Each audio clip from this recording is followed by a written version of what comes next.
أعوذ بالله من الشيطان الرجيم. بسم الله الرحمن الرحيم.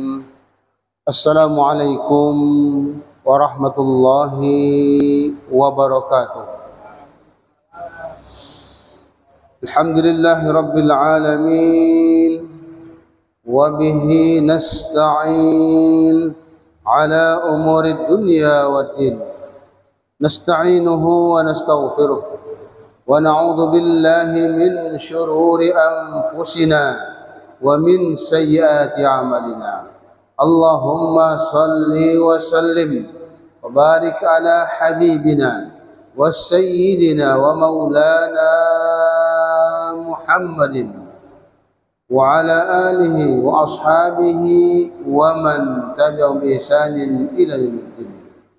سبحانك لا علم لنا إلا ما علمتنا إنك أنت العليم الحكيم ولا حول ولا قوة إلا بالله العلي العظيم.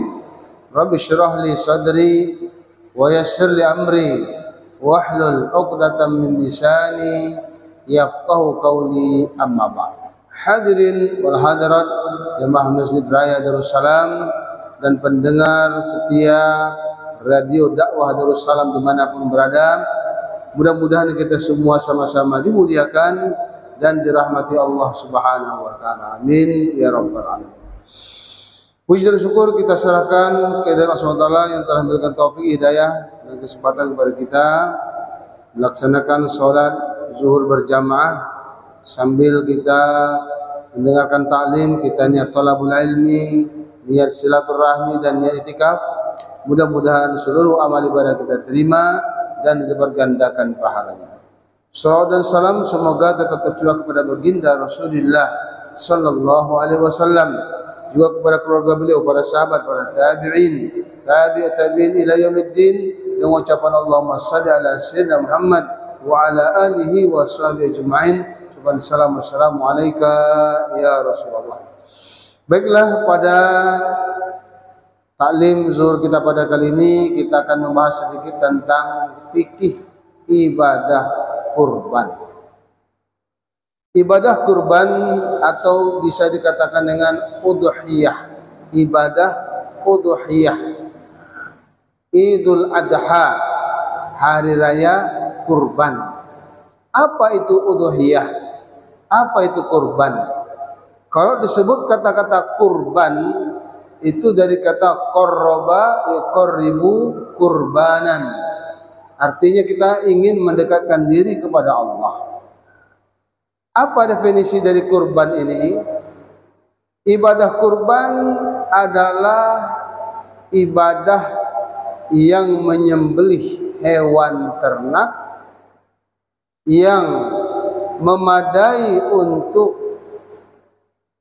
zakat atau yang dikeluarkan untuk zakat, hewan yang dikeluarkan untuk zakat pada hari ke-10, ke-11, 12 dan 13 Zulhijjah dengan niat mendekatkan diri kepada Allah Subhanahu wa taala. Ini makna ibadah kurban. Berarti kalau ada orang yang niat ibadah kurban tetapi tidak dengan menyembelih hewan kurban, katakan dia punya uang, kalau sekarang rata-rata 3 juta rupiah ya, sebagai anggota peserta kurban. Lalu dia berkata, kayaknya orang fakir miskin sekarang ini nggak butuh daging, mereka perlu uang, mereka mungkin ada yang lebih penting dari daging. Kalau begitu uang ibadah kurban saya yang 3 juta ini saya tidak serahkan ke peserta kurban, saya sedekahkan saja dengan niat ibadah kurban. Kira-kira dapat nggak dia pahala ibadah kurban? Dengan uang 3 juta, kalau perlu saya 5 juta, saya kasih tuh 100.000 per orang, umpamanya 500.000 per orang. Apakah dia sudah termasuk orang yang ikut peserta kurban atau melaksanakan ibadah kurban?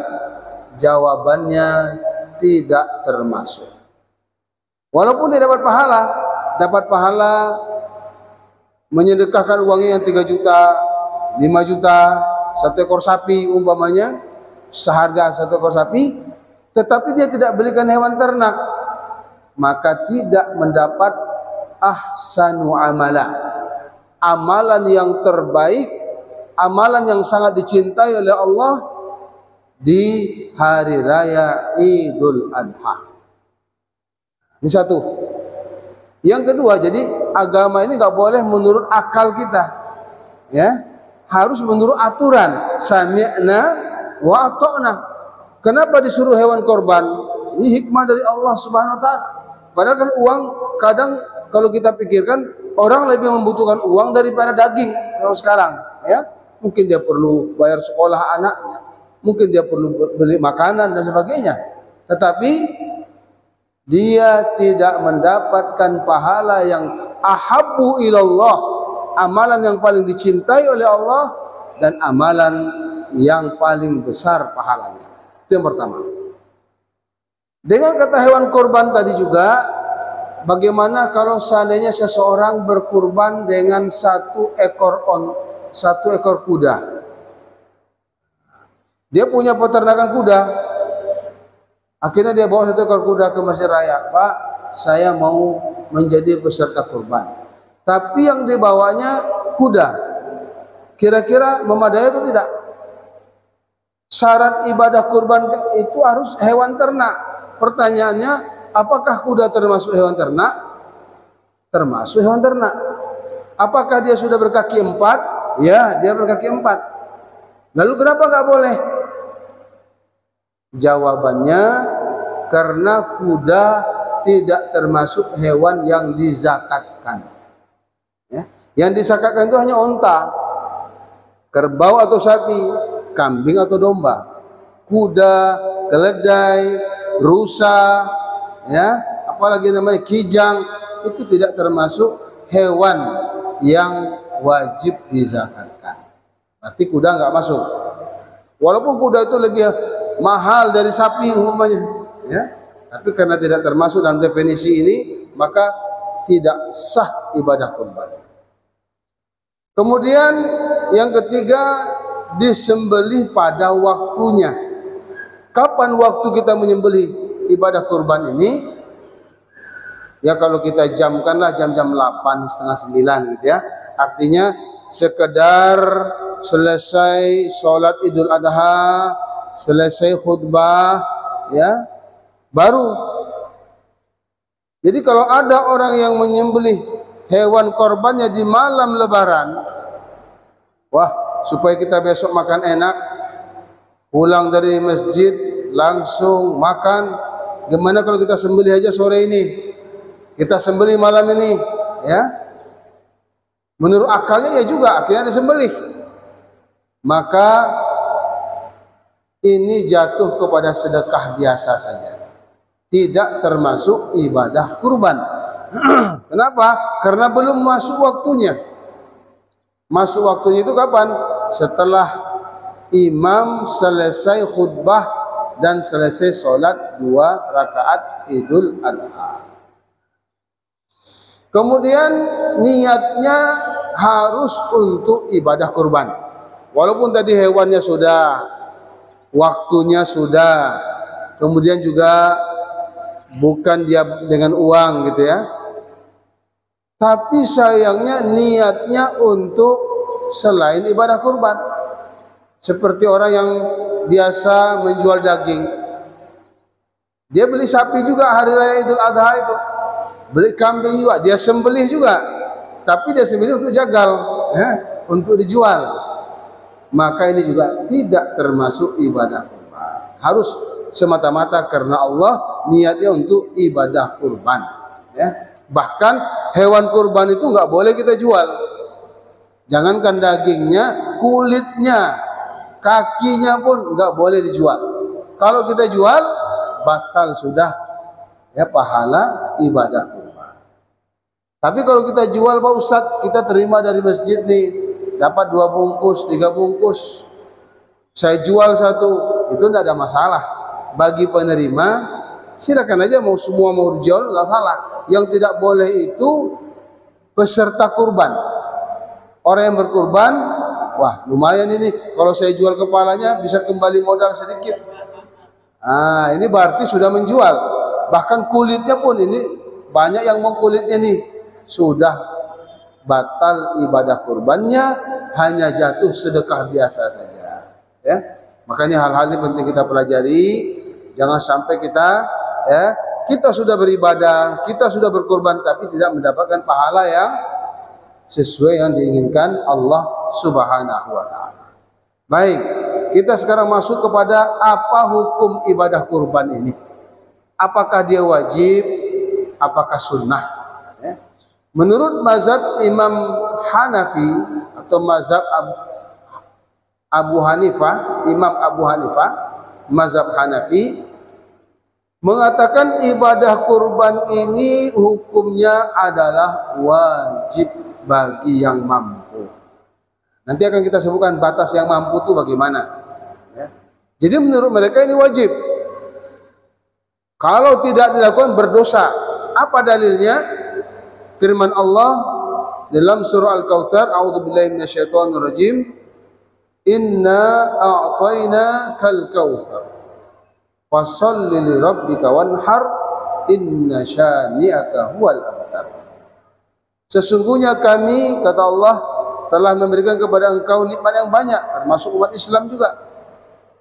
Maka untuk mensyukuri nikmat tersebut, fasholli, maka sholatlah kamu, wanhar, dan berkurbanlah.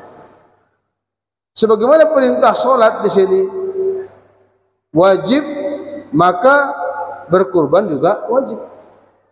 Ini pendapat mazhab Imam Abu Hanifah.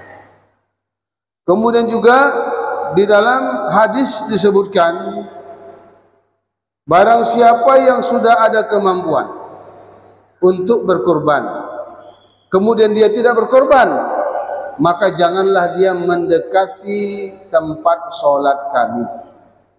Jangankan sholat, masuk saja nggak boleh. Ini berarti menurut mazhab Hanafi ini peringatan yang keras dari Allah. Ini peringatan yang keras dari Nabi.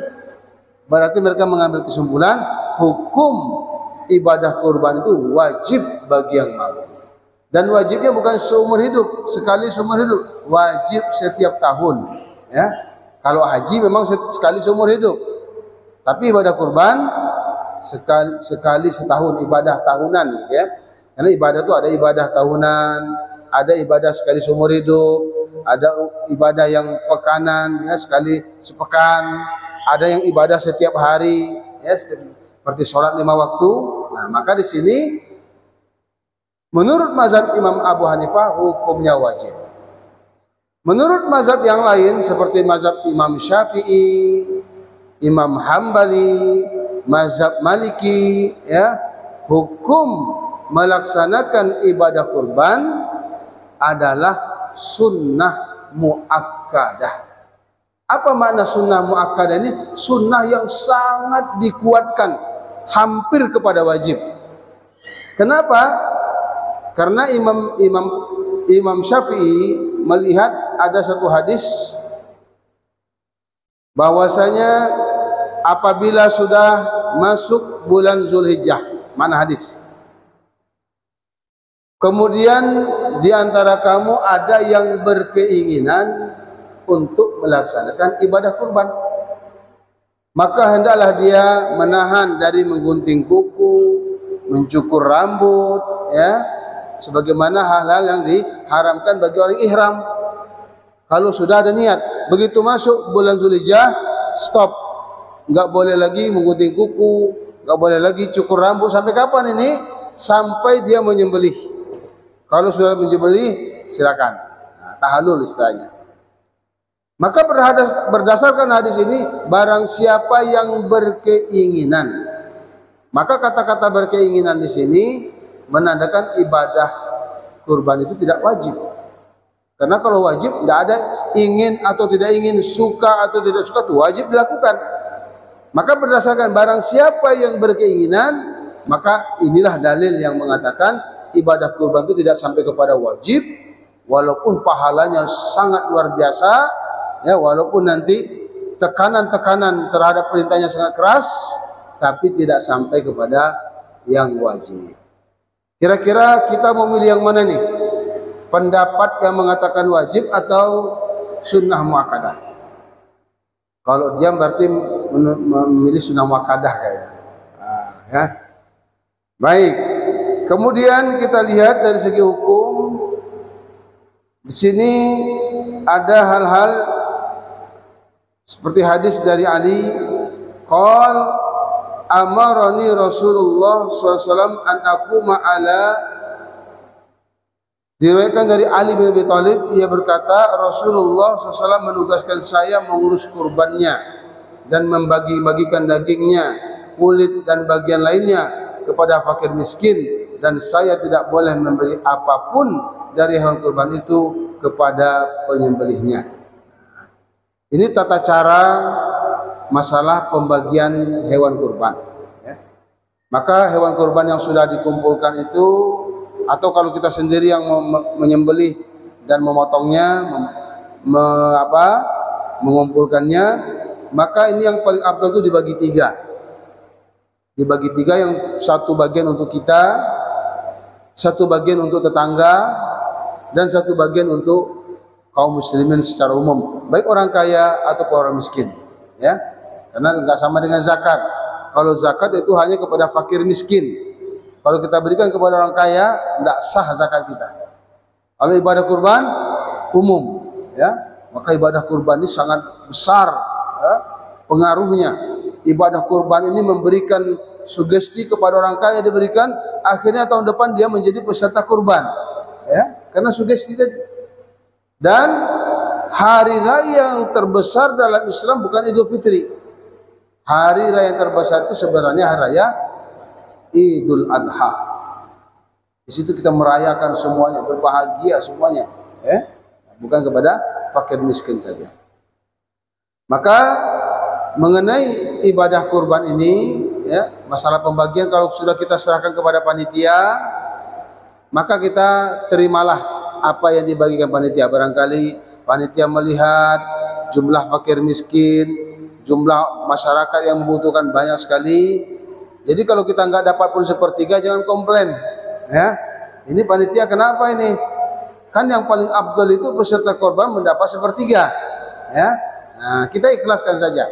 Kita serahkan kepada panitia supaya panitia nanti membungkus-bungkus, ya, membagikan, dan makin banyak kita sedekahkan, tentu makin besar pahala yang akan kita terima. Tetapi bagi panitia juga harus memperhatikan para peserta kurban, ya. Berikanlah mereka yang wajar, berikan mereka agak dilebihkan. Tujuannya apa? Supaya tahun depan dia mau berkorban juga. Senang hati, wah, kita peserta kurban kayaknya banyak ini dapat, ya. Enggak apa-apa lah, tahun depan bukan saya sendiri, istri saya juga kurban, ya, anak saya juga ikut peserta kurban. Akhirnya peserta korban makin banyak, maka tentu kebaikan akan makin tersebar, ya, makin banyak kesadaran umat untuk beragama. Kemudian ada istilah sunnah ain. Ya, tadi kan kita mengambil yang sunnah muakkadah, ya. Yang sunnah muakkadah ini bisa sunnah ain, artinya setiap anggota keluarga menjadi peserta korban. Dia ada fardu ain, ada sunnah ain, ya. Kalau fardu ain seperti sholat 5 waktu, itu wajib. Kalau fardu ain, fardu kifayah, disolatkan sebagian orang sudah memadai. Maka begitu juga ibadah kurban, ada sunnah ainnya, yaitu kalau kita 7 orang, satu keluarga, ayah, ibu, dan 5 orang anak, kita keluarkan 1 ekor sapi. Nah, itu namanya setiap orang menjadi peserta korban. Ini yang paling afdal, ya, karena sunnah itu bukan cukup diwakili oleh 1 orang, padahal dia mampu. Kalau mampu, catatannya, ya. Tapi kalau nggak mampu, maka menjadi sunnah kifayah. Apa makna sunnah kifayah ini? Diwakili oleh 1 orang, umpamanya sebagai karena cuma 1, maka atas nama ayahnya, atas nama bapaknya, tapi dia niat untuk yang lain juga, pahalanya itu lain. Makanya namanya sunnah kifayah. Oh, bisa 2 orang, ayah dan ibu, ini juga sunnah kifayah, yang lainnya juga akan mendapatkan pahala ibadah kurban. Ya, itu mengenai tentang kemampuan kita. Ya, bagi yang mampu, ya ini sangat dianjurkan. Bahkan dalam mazhab Imam Hambali mengatakan, kalau seandainya seseorang itu nggak punya uang, tetapi dia bisa mengutang dan dia punya anggaran untuk membayar hutangnya, ya, mungkin punya usaha di sini belum cair lagi atau belum panen. Sementara sekarang kalau saya nggak berkorban, ini waktu sudah habis, 11, 12, 13 habis, maka dia berhutang. Kata menurut Imam Mazhab Hambali, disunnahkan berhutang, dianjurkan berhutang, supaya apa? Mendapatkan pahala ibadah kurban. Padahal di dalam agama Islam berhutang itu satu hal yang tidak baik. Ya, meminta-minta itu tidak baik. Berhutang itu hal aib. Bahkan Nabi kalau mau sholat jenazah itu dia tanya, ini yang meninggal ini ada hutang atau tidak? Kalau dikatakan ada ya Rasulullah, Rasul mengatakan silakan kalian sholatkan saudara kalian. Nabi nggak menyerahkan. Kenapa? Peringatan supaya jangan mudah berhutang. Ya, berhutang enak tapi bayarnya susah. Nah, ini tentu dilarang. Di sini saking pentingnya ibadah kurban ini dianjurkan berhutang, tapi bagi mereka yang sanggup untuk membayar hutang tersebut. Ini menandakan betapa pentingnya, besarnya pahala ibadah kurban. Apa pahalanya? Di antaranya hadis Nabi mengatakan, pahala bagi orang yang berkorban itu akan mendapatkan satu kebaikan dari setiap satu helai bulunya. Siapa yang bisa menghitung sampai sekarang? Ya, jumlah bulu sapi, kambing. Ya, nah, itu satu bulunya, satu helainya dihitung satu kebaikan. Ini diantaranya kebaikannya. Yang kedua, dalam hadis disebutkan, tidak ada amalan yang lebih dicintai, tidak ada amalan yang lebih besar pahalanya, lebih afdal daripada seseorang yang datang membawa hewan kurbannya. Ya? Maka kalau kita nih menabung aja 300.000 sebulan, ya, insya Allah kita sudah termasuk peserta ibadah kurban. Ya? Kadang sebagian saudara kita untuk hal-hal yang nggak penting dia sanggup, untuk hal-hal yang tidak wajib dia sanggup, tapi begitu untuk ibadah kurban merasa berat. Nah, ini sayang, karena ini amalan yang sangat-sangat dianjurkan. Ini yang pertama. Yang kedua, dalam hadis disebutkan, sesungguhnya darah ketika menyembelih, darah itu kalau keluar bukan menetes, mancurut ya, saking cepatnya. Dan jaraknya dengan tanah berapa? Hanya berapa senti saja. Ya, sesungguhnya dosa seseorang yang berkurban itu sudah diampuni oleh Allah sebelum darah tadi menetes ke bumi. Belum sampai ke tanah, dosanya sudah diampuni oleh Allah. Ini kan luar biasa, sangat cepatnya ya ampunan dari Allah bagi peserta ibadah kurban. Kemudian juga dalam hadis disebutkan, sesungguhnya kurban itu nanti akan datang pada hari kiamat dengan tanduknya, dengan kuku-kukunya, dengan tubuhnya. Untuk apa? Syahidan, menjadi saksi pada hari kiamat. Syafi'an, memberi syafaat, menjadi memberikan syafaat kepada peserta ibadah kurban. Banyak ya fadilah-fadilah ibadah kurban ini yang disampaikan ya melalui hadis, ya melalui perkataan-perkataan ulama kita, ya. Maka di sini disebutkan kita melihat tentang pembagian harta kurban itu sebagaimana surah Al-Hajj, fakulu minha wa at'imul ba'is al-fakir. Makanlah sebagian dagingnya. Jadi kita disunahkan untuk ibadah kurban ini memakan sebagiannya. Tadi sepertiga, ya, maksimal sepertiga. Minimal, ya kalaupun kita nggak mau, sekedar mencicipi lah, ya, bawa ke rumah untuk dimasak sedikit, ya, sunnah, dianjurkan. kecuali ibadah kurban yang karena nazar. Ibadah kurban yang nazar ini hukumnya wajib, sepakat seluruh ulama, baik dari mazhab Hanafi, Hambali, Syafi'i dan Maliki. Bagaimana ibadah nazar itu? Ibadah nazar itu umpamanya kalau nanti saya berhasil, atau kalau saya sembuh, atau anak saya lulus, saya akan menjadi peserta kurban.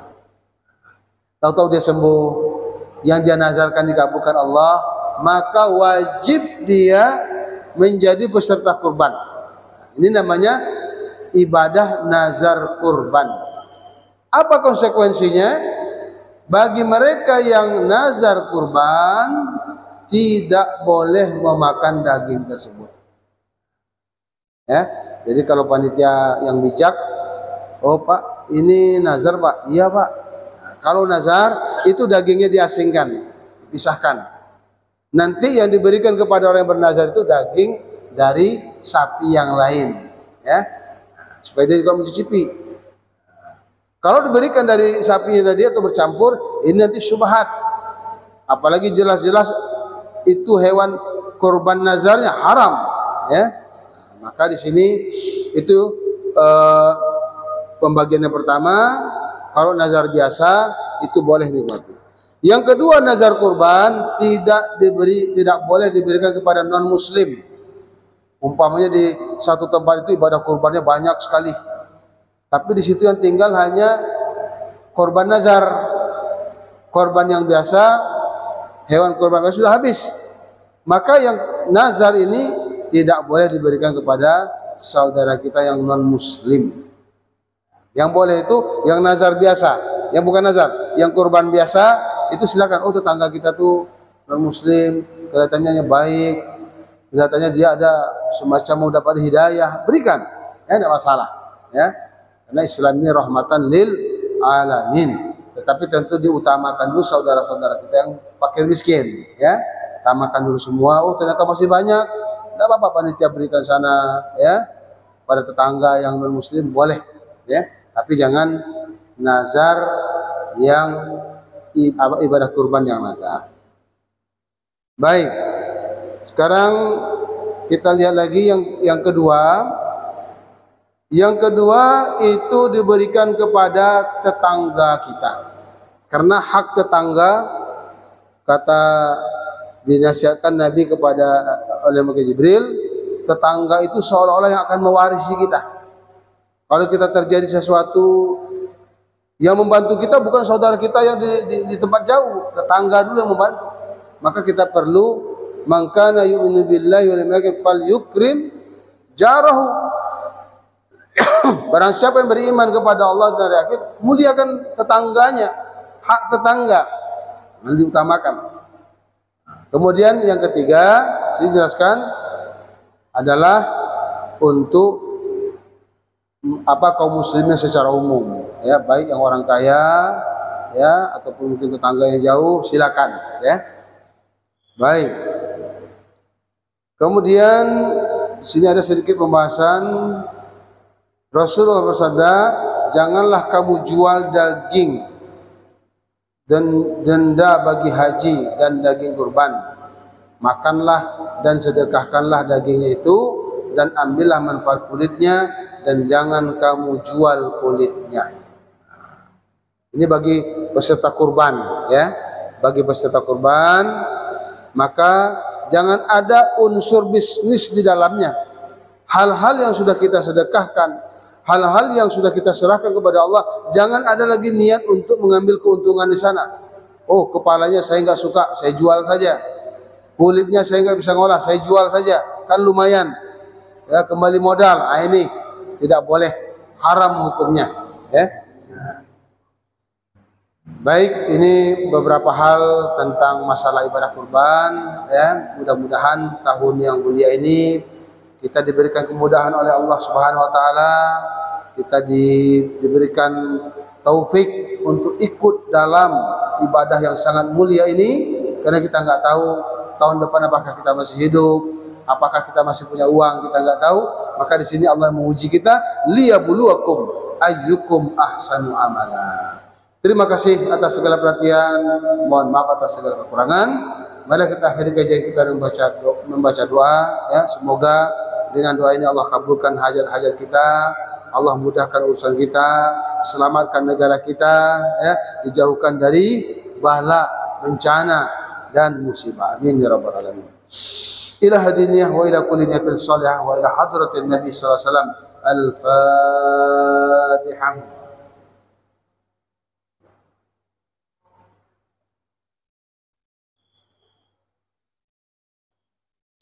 أعوذ بالله من الشيطان الرجيم بسم الله الرحمن الرحيم الحمد لله رب العالمين حمد الشاكرين حمد الناعمين حمدا يوافي نعمه ويكافئ مزيده يا ربنا لك الحمد كما ينبغي لجلال وجهك الكريم وعظيم سلطانك اللهم صل وسلم وبارك على سيدنا محمد وعلى آله وصحبه أجمعين ربنا تقبل منا إنك أنت السميع العليم وتب علينا إنك أنت التواب الرحيم اللهم اغفر لنا ذنوبنا ولوالدينا وارحمهم كما ربونا صغارا ولجميع المسلمين والمسلمات والمؤمنين والمؤمنات برحمتك يا أرحم الراحمين ربنا هب لنا من أزواجنا وذريتنا قرة أعين واجعلنا للمتقين إماما اللهم انصرنا فإنك خير الناصرين اللهم انصر إخواننا في فلسطين وفي كل مكان رب العالمين اللهم عافنا من كل بلاء الدنيا وبلاء الآخرة وشر الدنيا وشر الآخرة ربنا آتنا في الدنيا حسنة وفي الآخرة حسنة وقنا عذاب النار اللهم اختم لنا يا الله بحسن الخاتمة ولا تختم علينا بسوء الخاتمة وصلى الله على سيدنا محمد وعلى آله وصحبه أجمعين سبحان ربك رب العزة عما يصفون والسلام على المرسلين الحمد لله رب العالمين. Terima kasih atas perhatian, mohon maaf atas kekurangan. Kita akhiri dengan membaca doa kafaratul majlis. Subhanallah bihamdihi subhanakallahumma bihamdik asyhadu an la ilaha illa anta astaghfiruka wa atubu ilaik. Assalamualaikum warahmatullahi wabarakatuh.